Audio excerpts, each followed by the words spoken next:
Nanti coba dilihat di YouTuber. Perjalanan menuju Waduk Laweng. Terjangan.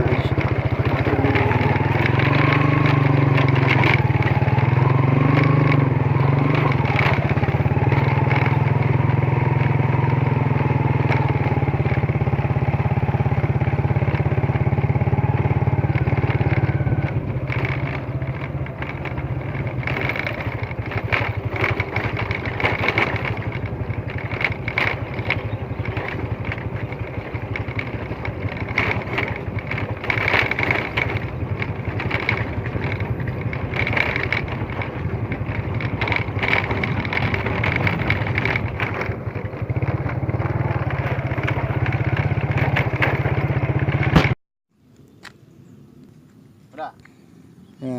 Enggak jelas. Nah, jadi gede dengan. Jadi coba kita lihat luasnya dulunya. Waduk ini tidak luas seperti ini karena udah dikerok, maka luas sangat jauh sampai ke ujung sana. Nah, jadi bukan batas yang ada air, tapi batasnya jauh di pegunungan. Nah, pegunungan Selawah, coba lihat di bawahnya itu batasan akhir. Ya. Jadi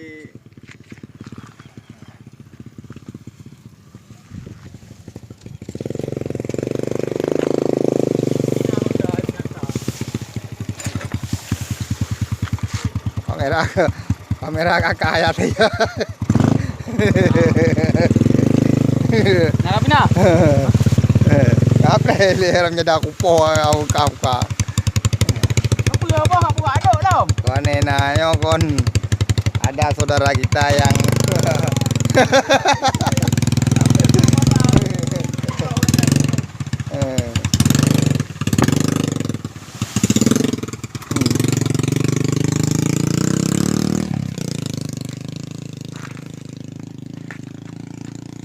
Tunda deh. Halo, guys.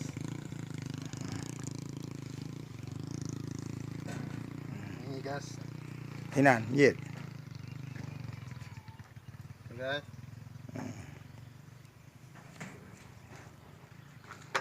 Rehab rekor kan? Hah? Rehab rekor.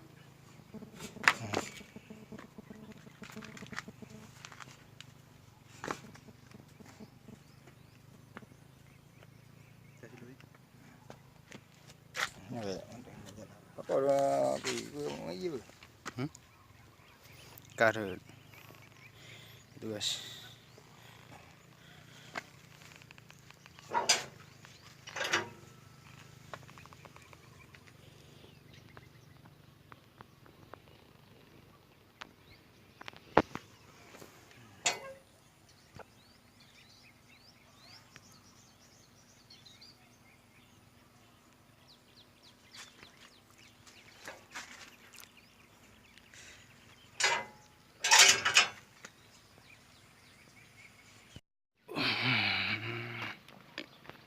Waduk Keliling.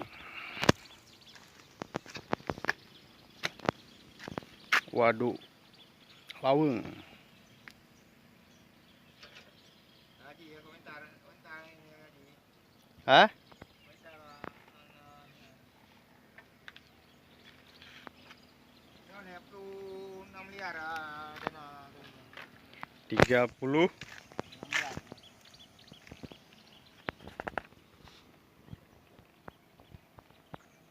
63 miliar.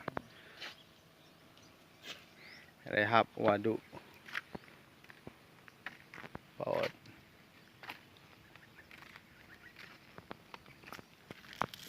turun dia cara.